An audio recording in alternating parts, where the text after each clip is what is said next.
Please welcome back Kornél Mundruczó and screenwriter Kata Wébe. It's a big cliche in show business in America.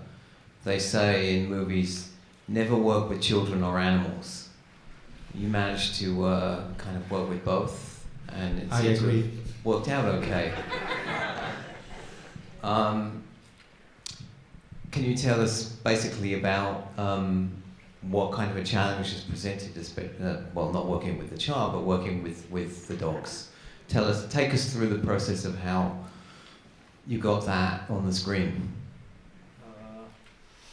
At the very beginning, we just create two conceptions because first it was no using CGI and no pure breed, well-trained dogs, just newcomers, mixed breed from the ponds. That was the two conceptions. And at the beginning, we just had lots of no. Everybody thought that Kornél forget that movie, that you never did without CG or just with newcomers. And then I met two geniuses. One is Teresa and Miller, who handled the hero dogs, and Árpád Halász, who handled the crowd. And they said, maybe we can do this. And then they create, and of course, for a filmmaker, it was really difficult at the beginning. Also to understand the rules, also just to, yeah, they are. Yeah, yeah, absolutely. Yeah. So I am quite a control freak director, hopefully not anymore, but that was my lesson. To know it, and we give them lots of freedom, and they really playing, and it was shooting in a very special method because we use 1 week shooting and 1 week training time, and they write the script. I mean the dogs somehow, so what they can do and what they cannot. So it was really like be together, and it teach me a lot about patient, curiosity, and all of things, and yes, two races can cooperate if both parts is needed. And I noticed that Hagen is played by two dogs. What was the division of labor between the two dogs? Actually, there was not separated for the rude one and the nice one. They do together, so they have different character, of course. Luke is very sensitive, and he is closely to a kangaroo, always jumping, and Bodhi is a masculine macho, more, and but they do the both parts, and one of them was a bit tired. We change, and stuff like that. So I mean, actually, to play such big role with two dogs, it's really not much. So Beethoven played by 6.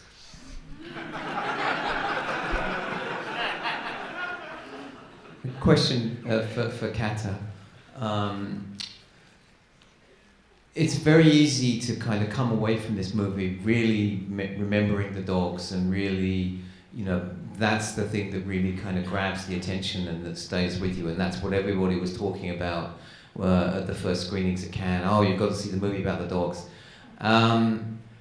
But the other half of the movie is about a girl growing up in a very dark world, and I think if you don't pay attention to that part of the script and that part of the movie, you're kind of missing the movie. And so I wondered if you could talk about your idea, the basic ideas that link these two storylines. I mean, obviously, they're together at the beginning and they're together at the end, but a lot happens to her, not just to Hagen, and so I wonder if you could talk about the writing of that. Yeah, it's a mirroring story somehow between these two characters.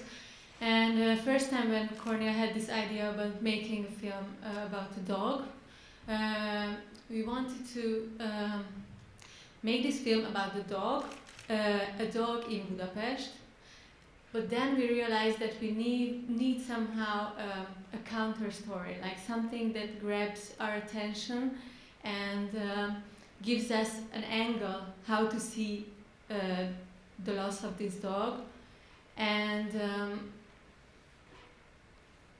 mixing the different genres also a tricky thing to do. So somehow we wanted to have a naive character, so naive as a child, as a teenager, who is on the one hand a child, but on the other hand an adult.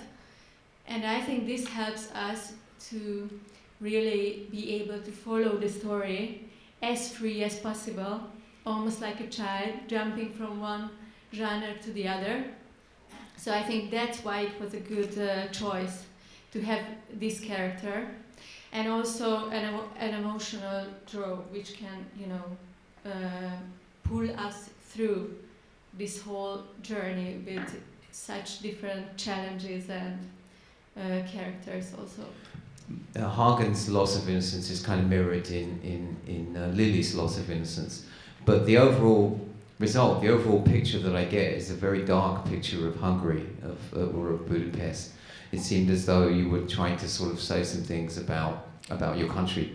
Yeah, I think I would, sometimes we say it's a tale, but it's more of a parabola, Parable. yeah, which is different, where you can use more extreme characters because it's a moral story.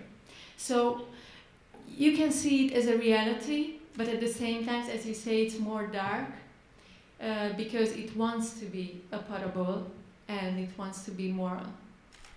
Yeah, but at the same time I had a huge anger about my society when I'm just standing in a dog pond, and I felt that shame that I'm talking about. And I was also part of the business, and I have also responsibility to talk about my society and criticize my society as much as I can. And this movie was, in one hand, very slow because of financing and shooting, but we write the script in 1 month with really reflecting that, oh, that's a good theme, and let's face it, our society with that movie.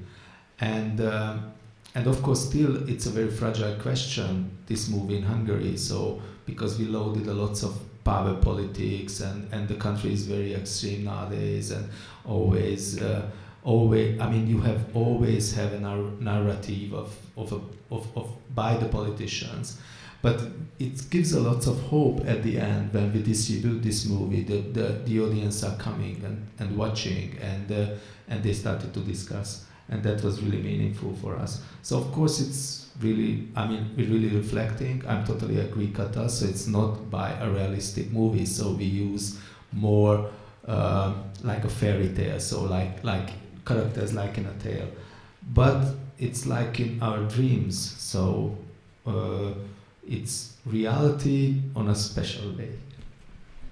I'm interested in the musical element of the film. You didn't have to make Lily a musician, but you chose to do that, and there's this recurring use of the Liszt piece of music, Hungarian Rhapsody, which in the end is the answer to the problem. But it's there throughout, and I'm very interested in those scenes where the young people in the orchestra just don't seem to care at all about the music. And so I'm wondering what you're trying to get at through that aspect of the film.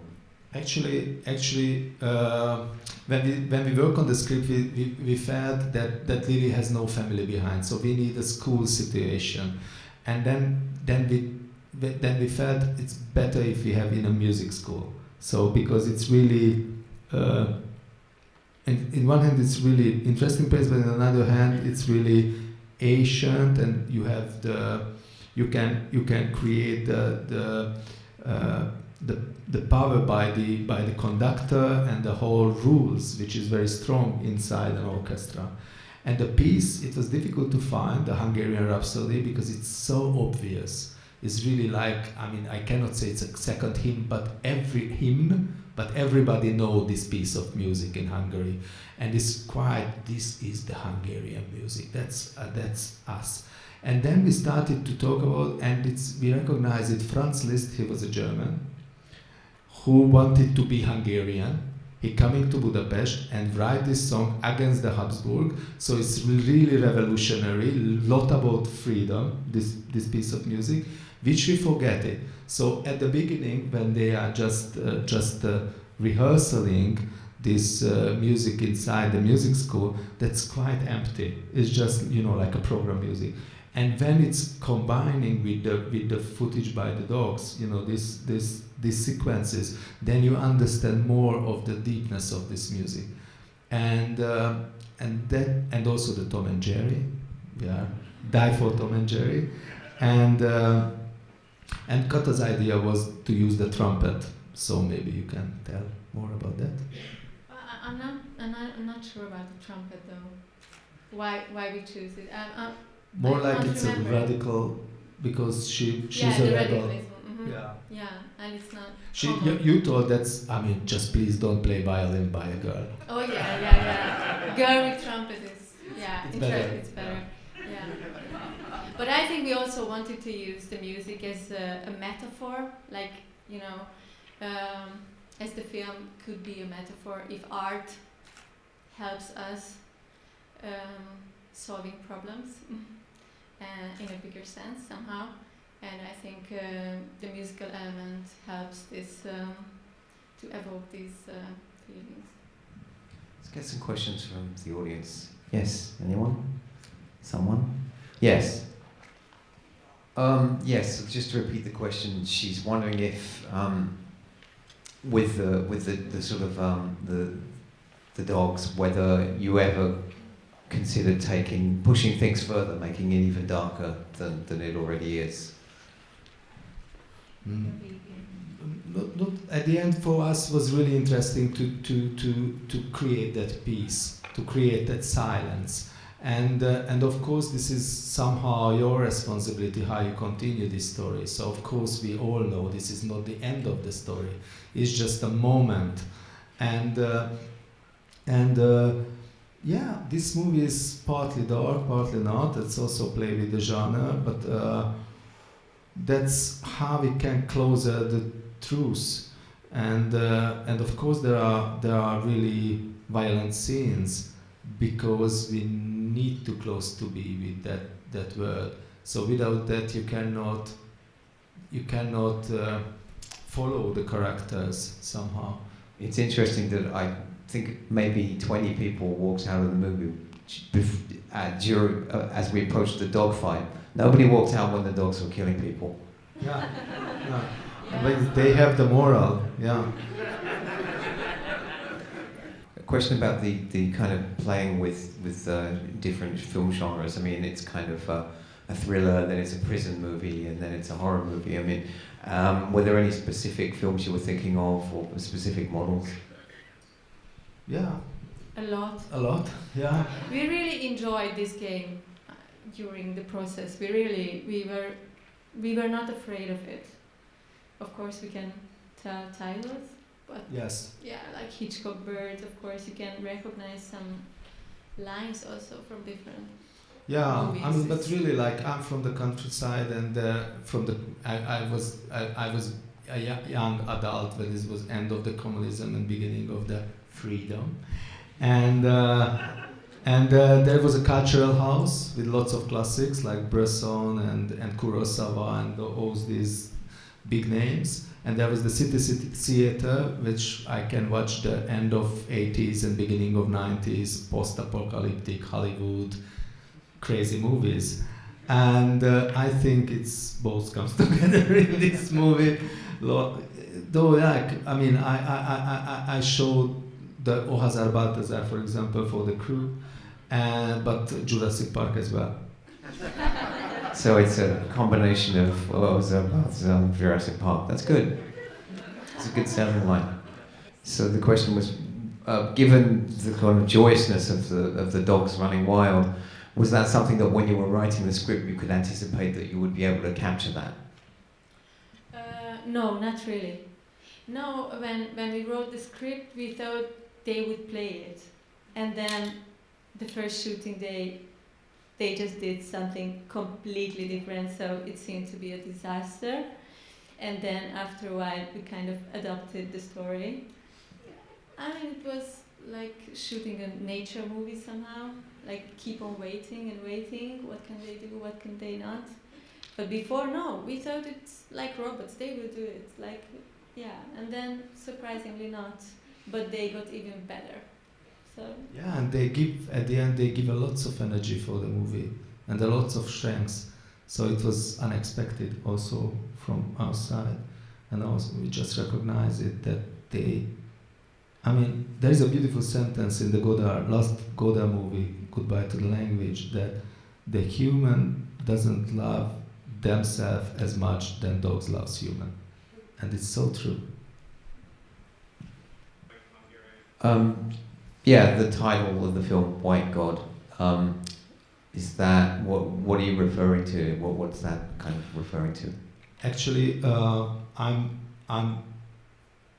last 10 years, it's just very few strong things happen with me through art. But one was that the Coetzee's literature, the South African author, and for example the book Disgrace.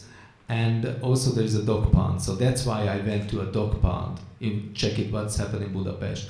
And his literature is really changed my thinking about humanism and about colonization and about territory, about exile and those questions. And this title is coming from his word. So there are few lines about we are the white God from the perspective of the dog who have responsibility, and our question, how can we use that right what we have by them, and that was from where I'm titling. And I know it's not an illustrative title, so you really must think over was that. And Teresa and Miller, who was the lead trainer of the Hero Dogs, her father was Karl Miller, and he did White Dog with Fuller. And Teresa told me, let's watch this movie. It's a good one, and we watched that, and now we are very proud. It's just one letter different. It's a really good movie in my eyes. Could you talk about the soundscape of the film and the sound design? It was a huge work because you cannot really use the real dog sounds. Of course, we reshoot a lot of sounds, but there's really a lot of them created by humans. We have a very special team up north in Sweden, because that was a Swedish co-production, and there was 3 freaky guy who is working 2 months on the movie to create dog sounds. And for example, they create the fight, because of course you cannot shoot just for sound dog fights. So they created, but also they created all of the steps, and they created all of the breathing. And when I went there, I just met them. It's kind of a documentary. They show me how they do it, and they transform to be a dog. So they are really sitting and standing and using their voices and their faces. It was really amazing. Because of course, I mean, you are right, this movie is really about soundscape as well, because it's a silent movie. So half of it is just no human talking. Of course, there are another talking and another communication if you believe equality, but not like the sense what we're thinking, and this is like really a silent movie, and it's really rebuild it, the whole soundscape for this movie. So I really enjoyed to do it, and of course that was really like my most strength to manipulate you by the sound. We have time for maybe one more question. Yeah, do you have another movie maybe about cats this time? Yeah, slowly. I mean, it was really. I mean, of course, this is not my first movie. So, but still, it opens. I hope for and make it place for several new ones in the same logic, because the reality is really changing in Eastern Europe, and I mean, is this, and that was the main task to find the cinematic language. How can I deal with that contemporary questions, and how can I do a form for that? So I think this is a way where I would like to continue for the next stories of mine. So, and we'll see which we finance first. Kornél, Kata, thank you very much. Thank you.